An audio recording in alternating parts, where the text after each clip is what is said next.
All right, day 24, we're going to work on our pulling skills. So to start with, you may want some height under your pelvis, and you need a long resistance band for this practice. And you'll stretch your feet out and maybe rock side to side, broaden your hip muscles, your buttocks muscles, so that you have a nice broad perch to sit on.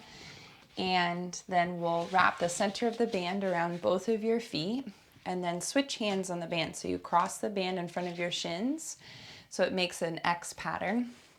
And then from here, take a moment to just sit tall. And again, check in if you need more height, you could sit up on a bolster, whatever height that you need. And then from here, we'll take just a couple rowing actions. So to find the stability at your outer hips, resist your feet against the band, and then just start rowing with your hands kind of low towards your waist. And then you're just making sure that you're staying broad into your back body rather than, as your hands pull back, we don't want to just shove the chest, the rib cage forward. And going just a couple more times at this height. And then let's go maybe halfway to shoulder height. So the elbows just a little bit flared out to the side. And then you're just doing your best to, the hands kind of pull towards each other, keeping the forearms more, say, parallel towards each other, parallel to each other. Keep resisting your feet out against the band. And then we'll take the elbows up to shoulder height. Gets a little spicier. Good. Let's go a couple more rows up high. And then stair stepping back down, a couple rows medium height. And then a couple rows back close to your side body. Good. Okay, and then relax. Take a little wiggle. We'll pass both bands now into just your right hand and sit nice and tall. Check in, nice stability through your anterior abdominal wall. And we'll take, let's do 3 to 5, say, rows at the bottom rung of the, if we'd call this a ladder. And then go to the middle rung. And again, taking 3 to 5 rows. And then the top rung. 2, 3, 4, 5. And then passing it off, go to the bottom rung, left hand or second side, and go again 3 to 4. And the middle rung. And if this is ever too much, you could do just one resistance band and let the other one be still in your other hand. And there's different, I'm going to the high height now. There's different levels to the resistance band too. So you could always buy a lighter strength on the resistance band. I think I have one more at the high height. Good. Okay.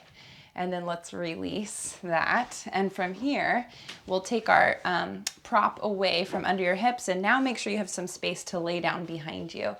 So the strap is still crossed, row back. And then just see if you can slowly roll down, kind of like setting bone by bone onto the floor. And keep your elbows bent at roughly 90 degrees. And this is kind of like a chaturanga position. And then tuck your chin in towards your throat. And the band helps us to slow the recoil of coming up, but helps support us. Go to the middle rung and then row down or roll down. And you're just doing your best to keep your forearms so your knuckles point up to the ceiling. And then tuck your chin in towards your throat and just roll back up. Slow motion, high rung. Good. Tuck your chin in towards your chest, rolling down through your spine. Good. And, the strap's going to pull on the band, do what's appropriate for your shoulders. My elbows definitely are not at shoulder height. Exactly. And then rolling all the way back up. Very nice. Okay, set the band down and we'll come on to all fours. We'll spend some time on all fours, so feel free to pad up your knees as much as you need. Spread your fingertips out wide. pads of your fingertips heavy, and then lift up into downward dog. And if you prefer not to do weight bearing in your knees, then the next little sequence you'll do standing with your hands on a chair instead, okay? Good, really reaching, lifting up through your side body up into your downward facing dog. Any wiggles. And then just as you're ready, you'll come back down. And then again, make sure you have plenty of padding for your knees. And we'll take the band, we're gonna wrap it behind us so that it's hitting you roughly under your shoulder blades. And then, that kind of towards the bottom tips of your shoulder blades. And then it sort of wraps under your armpits and you come around and hold the band so that, my elbows kind of hold it in place here as I reach my arms out wide. And then I like the band where the knot is kind of hooked between my thumb and pointer finger. So, make that adjustment so that your palms are quite comfortable here as you take your hands down to the mat. And then from here, the resistance band gives you some point of interest at your upper back. Can you really widen into the resistance band? And even kind of use your breathing here to continue to expand into your back body. Good. And then holding the band with the left hand, let the band help you twist and turn open to the left arm reaching high. And then thread the needle, pull on the band and reach under your right armpit, bend your right elbow as much as you'd like. I'm doing that a couple rounds so you can hold the band. I have it wadded up in my hand now just for ease. And letting the band help me turn open and then kind of pulling on it to turn back to the right. Let's do one more in this direction. Good. And then placing the left hand down. From here, you'll use the recoil of the band to reach your right arm open to the right, and then thread the needle under your left armpit. Left elbow can bend as much as you like, and you're just coming in and out of this a couple times, enjoying the twist in both directions, mobilizing your thoracic spine. Good. Let's do one more. Okay. And then we'll release. And from here, you can give your wrist a little break, take your band out from behind you, and gosh, it matches my yoga mat almost. So hopefully you can see it here. Now I'm gonna lay the band across my mat so I can pin it in place with my hands. And then from here, coming back to our first side. So my right hand is gonna pin the band in place. And then my left hand is going to maybe wad up some, the excess band so that I have a shoulder width distance of band underneath me. And then I'm gonna hold with my left arm and pull on the band and turn open to the left. And gosh, that feels hard. So I'm gonna give myself a little extra length.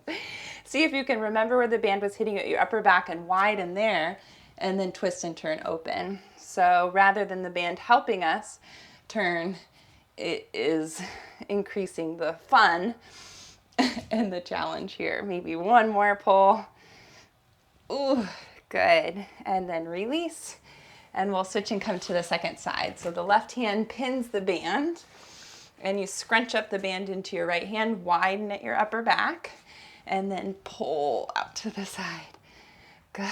And going a couple rounds here on this side. Strong torso helps you to stay broad into your back body. Right knee, left hand are your zones of support. One more time, pulling open. Good. And then we'll release and move the band out of the way. As you can tell from my breathing, that should be a little challenging. Feel free to take some organic wiggles. And then we'll come, place the hands and tuck your toes and reach up and back. And feel free to take any sort of wiggle. And just notice, after creating a lot of stability around the shoulder blade, how it feels to take this overhead range of motion in your downward facing dog.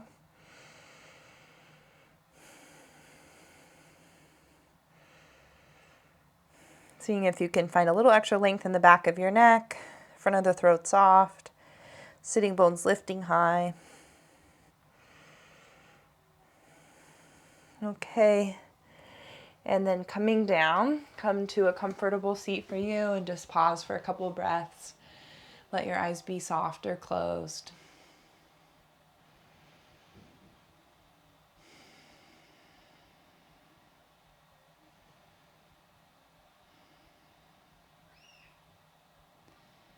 All right.